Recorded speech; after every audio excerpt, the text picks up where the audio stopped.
Sebelumnya, terima kasih untuk kalian yang sudah menonton video perjalanan kami di Semarang pada episode 2 part 2 kemarin. Mulai berangkat dari penginapan kami yang ada di Bandungan hingga berkeliling bersama indahnya alam dari kawasan wisata Bukit Cinta dan sedikit belajar dari menariknya cerita rakyat dari Danau Rawapening. Dan tibalah pada video episode 2 part 3, video part terakhir dalam episode kedua, sebelum kami bercerita pada episode ketiga yang merupakan akhir dari perjalanan kami saat berada di Semarang. Setelah puas hampir seharian kami mengeksplorasi Danau Rawapening, kami pun langsung beranjak meninggalkan Rawapening untuk menuju salah satu tempat ngopi yang mungkin jika kalian sudah familiar dengan kawasan Ungaran, kalian pasti pernah mendengar tempat yang cukup terkenal ini. Ya, tempat itu bernama Pondok Kopi Umbul Sidomukti, tempat yang cukup recommended untuk dikunjungi. Pastinya suatu pilihan yang tepat menghabiskan sore di atas ketinggian dengan sejuknya udara pegunungan.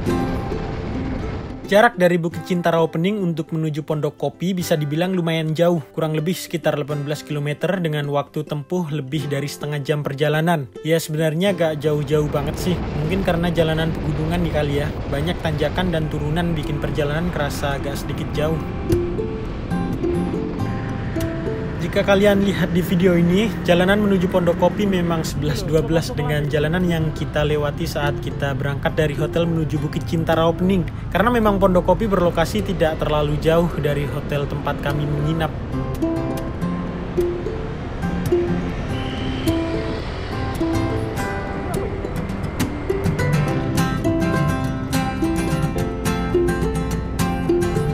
Sempat melewati Museum Kereta Api Ambarawa. Agak pengen sih sebenarnya kesini, tapi hari udah terlalu sore. Kita juga udah ada agenda ke Pondok Kopi, jadi ya kita lanjutkan perjalanan kembali aja deh.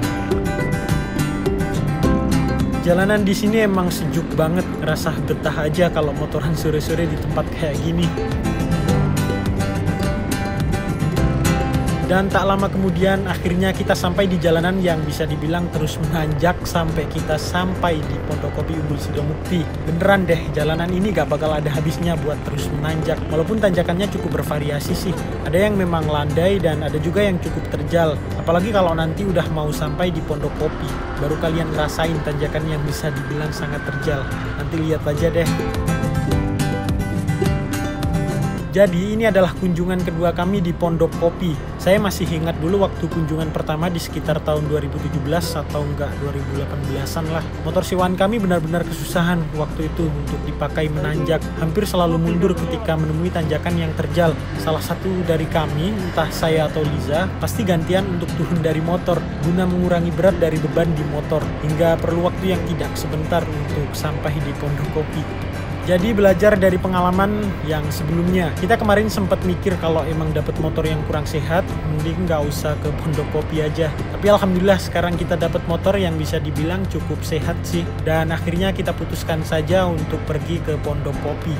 Jadi ya bukannya tidak memperbolehkan kalau pakai motor yang kurang sehat sih ya. Tapi lebih baik memang disarankan menggunakan motor yang masih kuat untuk digunakan di berbagai tanjakan. Ya demi keselamatan sih sebenarnya.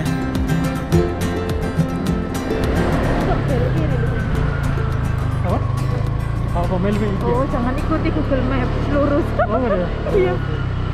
Kalau tulisannya udah, Pak? Iya, bisa.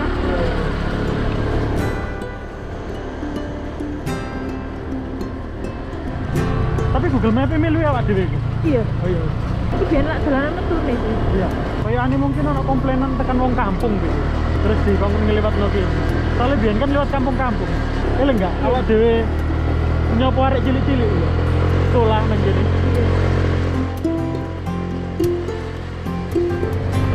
Sempet tuku bensin nang kene.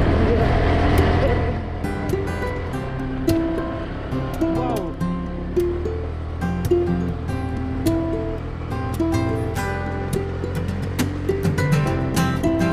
Sekitar 45 menitan kami menempuh perjalanan, akhirnya kami sampai di pintu utama kawasan wisata Umbul Sidomukti. Tujuan kemana? Ke Pondok Kopi. Pondok Kopi ya, saya cek dulu dan tiket masuknya per orang 5.000 ya. 5.000 per orang. Oh iya. 10.000 lagi. Oke, siap. Monggo silakan. Tutupnya jam 21 Pak ya? Kalau tutup close order jam 8, jam 21 sudah harus turun. Oh gitu, Oke. iya. Siap, monggo silakan. Makasih Pak ya. Oke. Nah, untuk masuk sini itu gak gratis. Kita perlu untuk membeli tiket sebagai akses masuk di kawasan wisata Umbul Sidomukti. Dan harga tiket masuknya waktu itu hanya Rp5.000 saja per kepala. Jadi di kawasan wisata Umbul Sidomukti ini banyak banget spot wisata menarik yang bisa kalian kunjungi. Selain Pondok Kopi, masih ada banyak spot wisata lainnya seperti Pondok Panorama, Taman Renang Alam, Little Ranch, dan di sana kalian juga bisa melakukan banyak aktivitas seperti berkuda, memanah, ATV ataupun berbagai aktivitas lainnya. Tapi dari banyaknya spot wisata di sini, kayaknya cuma Pondok Kopi saja yang selalu ramai oleh pengunjung. Setelah memasuki gerbang utama Umbul Sidomukti, kalian dapat melihat bagaimana tanjakan-tanjakan yang sangat terjal ini. Kalau dipikir-pikir kurang baik juga kalau kita pakai motor metik. Apalagi nanti pas turun, agak sedikit takut aja sih dengan curamnya turunan. Ditambah kalau malam tidak ada penerangan di kanan kiri jalan.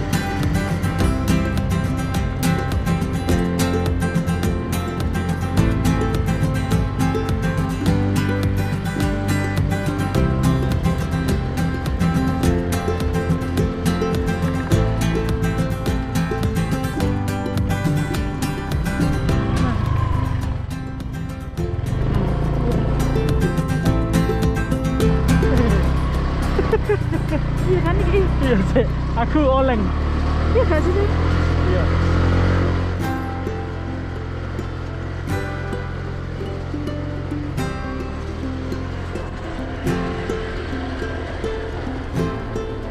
Kami sempat berhenti sebentar.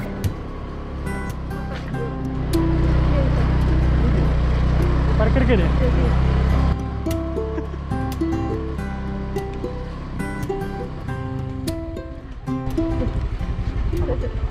Pondok Kopi atas, Mas. Oh, Pondok Kopi masih atas. Oh, masih atas. Salah berarti. Makasih, Pak. Ini Pondok Panorama. Kami kira Pondok Kopi.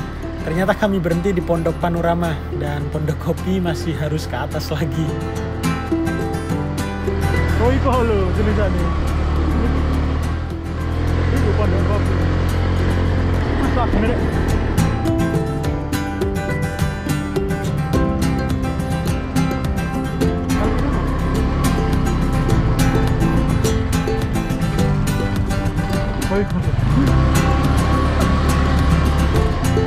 Dan akhirnya kami sampai di tempat parkir Pondok Kopi Umbul Sidomukti.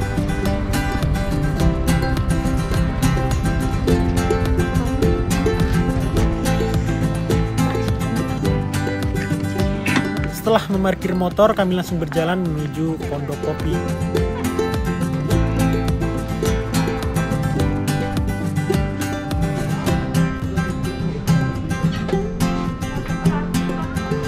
Masuk gini apa? Masuk ya? Dari meja dulu aja. Oke, siap. Ya, silakan. Hei, kurang api. Bapak dong di situ ya, Om. Siap, tambah mungkin bisa.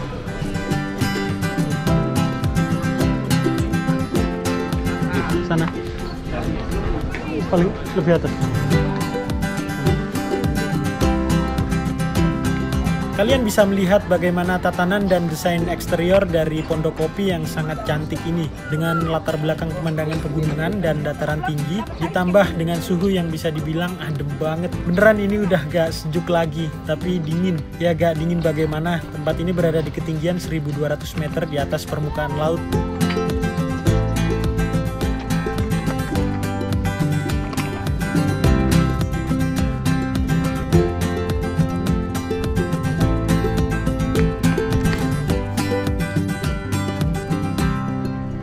Mana? Yes. Setelah dapat tempat duduk, kami langsung memesan menu. Memang sih menunya agak sedikit lebih mahal, tapi jangan khawatir, kalian gak akan ngerasa kemahalan kok jika dibanding dengan apa yang disajikan kedai kopi ini. Tahu serasi, Pak tahu berarti.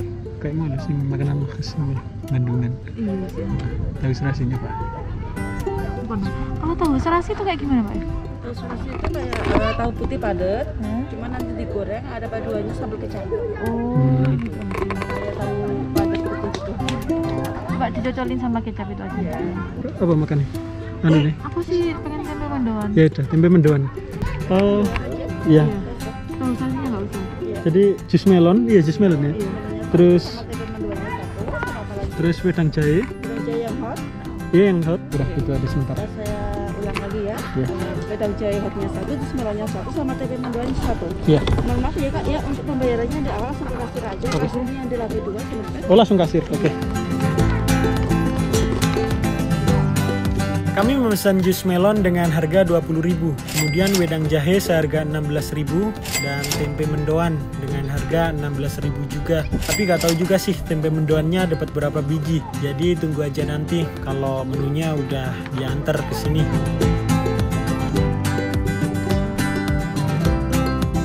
Dan inilah tempe mendoan yang kami pesan. Harus segera dimakan nih, beneran cepet banget dinginnya, mumpung masih hangat. Nah, awalnya kita sempat pengen mengambil beberapa video di sekitar area Pondok Kopi. Hanya sekedar pengen menunjukkan ke kalian saja bagaimana pemandangan dari setiap sudut area Pondok Kopi. Tapi sangat disayangkan, hujan tiba-tiba datang dan memaksa kami untuk pindah ke ruangan indoor agar tidak terkena air hujan. Ini dari B2 ya? Iya dari kedua. Ini saya ambil langsung apa gimana? Di atas aja. Ya, ada Oke. aja nggak apa? Udah mulai gerimis soalnya. Agak ke pojok dulu aja ya.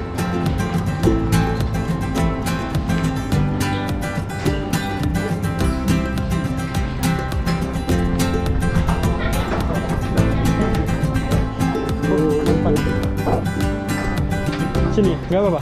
Nah. Susu jahe sama jus melon ya? Iya.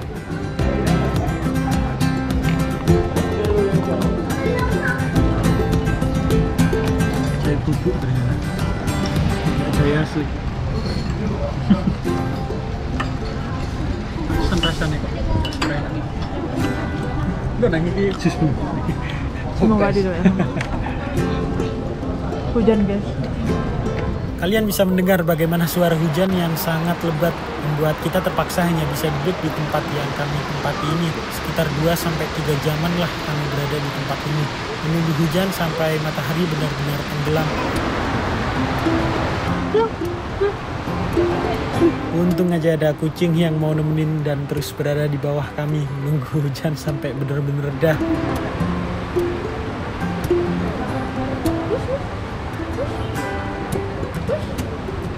Karep iki.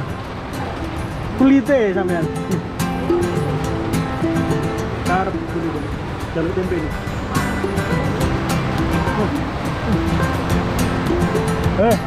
Nih.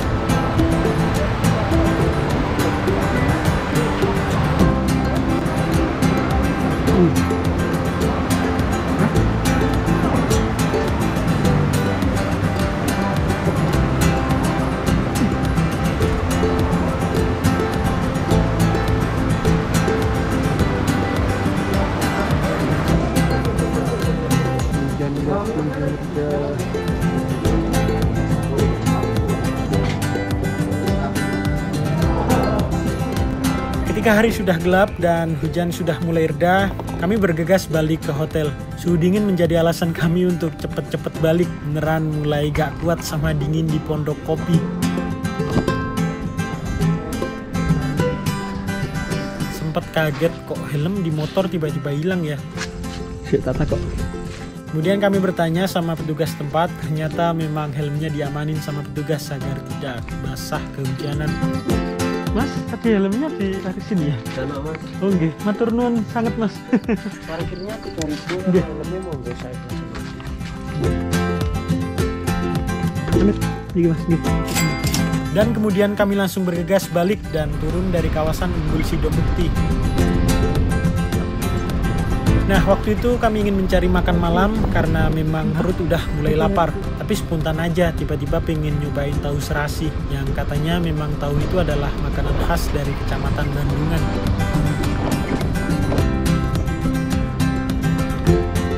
Ngeri-ngeri sedap nih jalanan. Dengan turunan yang sangat curam ditambah tidak ada satupun penerangan jalan. Apalagi habis hujan kayak gini. Berkali-kali ban motor slip karena jalanan yang cukup licin. Akhirnya kami putuskan untuk tidak menyalakan kamera demi keselamatan kita berdua. Kami langsung menuju ke jalanan sekitar alun-alun Bandungan karena kami sempat melihat di sana banyak penjual tahu serasi di pinggir jalan.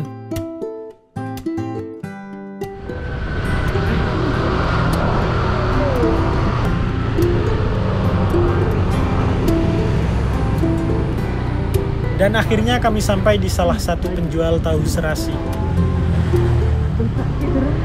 Tidur mateng nih. Digoreng tak kok? Oh, itu digoreng ya? Iya. Oh, iya, bisa. Serasi apa tempe atau mau campur bisa. Ini tahu serasi. Ya. Niki apa, Bu? Ini tempe. Oh, tempe. Gede, kalau sini tempe rebus dari yang pasti tahu. Oh, gitu. Bentar. Ini tahu serasi, tempe, terus ini Ini tempe rebus. tempe gembus. Oh, ini susu kedelai. Mau goreng bisa. Satu porsi gini kan 18.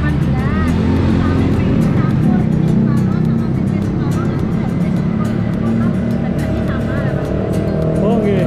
Mana dah? Ini boleh. Ini cireng. Oh, cireng.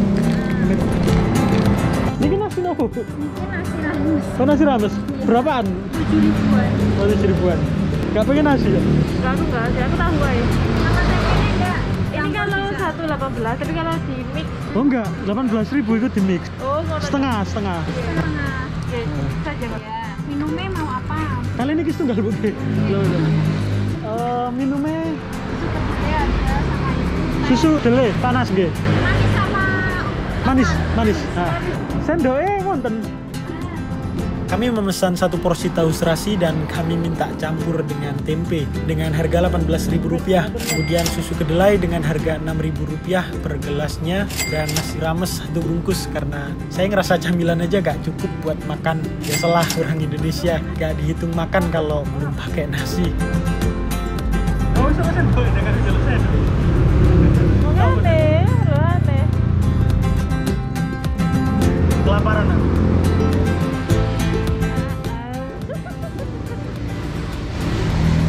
Lapar. Dan akhirnya sampai juga pesanan kami. Bedanya apa, Bu? Tahu serasi kali biasa. Nek tahu biasa sing di sayur niku kan mboten enten rasane. Nggih. Nek niki kan kenyal kalih asin dan Oh, nggih. Kalau saya rasain tuh bedanya tahu serasi sama tahu biasa ini lebih ke teksturnya sih. Kayak apa ya? Kayak agak lebih padat lah, tapi kenyal banget. Beneran ini kenyal banget loh. Terus rasanya lebih gurih gitu. Tapi tetap bagian ternikmat dari tahu ini adalah cara penyajiannya. Baru turun dari penggorengan langsung dihidangkan, ditambah kecap dengan irisan bawang dan cabai. Memang hidangan yang sangat cocok di tengah suhu Bandungan yang tergolong cukup dingin. Enak kan? enak ya. Asin.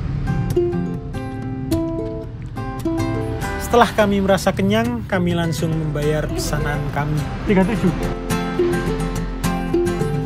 Oh iya, kami sempat minta plastik untuk membungkus tahu serasi yang memang waktu itu tidak bisa kami habiskan karena kekenyangan. Kayak porsinya dikit sih, tapi emang ternyata nggak kayak tahu biasa. Tahu ini agak bikin cepet kenyang. Mungkin karena lebih padat kali ya, tapi nggak apa-apa sih, kita bungkus saja. Lumayan lah buat camilan waktu di hotel nanti. Hari yang sangat menyenangkan dan pastinya cukup melelahkan juga. Sudah saatnya kami beristirahat dan mengakhiri aktivitas di hari ini.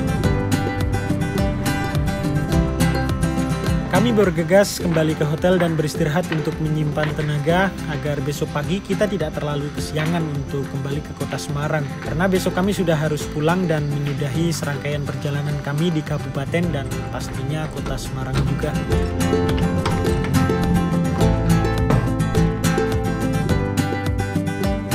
Tapi jangan khawatir, perjalanan di Semarang tidak berakhir di video ini. Di video selanjutnya, tepatnya di episode ketiga, kami kembali mengulas bagaimana aktivitas kami di hari terakhir saat berada di Semarang. Memulai aktivitas di pagi hari sebelum check out dari hotel untuk mencari sarapan di sekitar alun-alun Bandungan. Dan setelah sarapan kami melakukan check out dan kemudian melakukan perjalanan yang cukup jauh dari Kecamatan Bandungan menuju kota Semarang. Kemudian makan siang dengan menu tahu gimbal, salah satu makanan khas yang cukup terkenal dari kota Semarang. Melakukan swab test di stasiun Poncol sebagai persyaratan naik kereta api.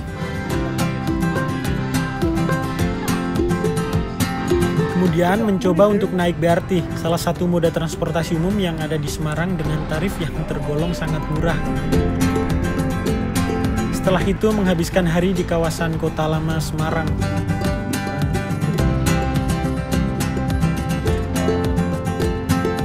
Dan akhirnya tiba saatnya kami pulang untuk meninggalkan kota Semarang.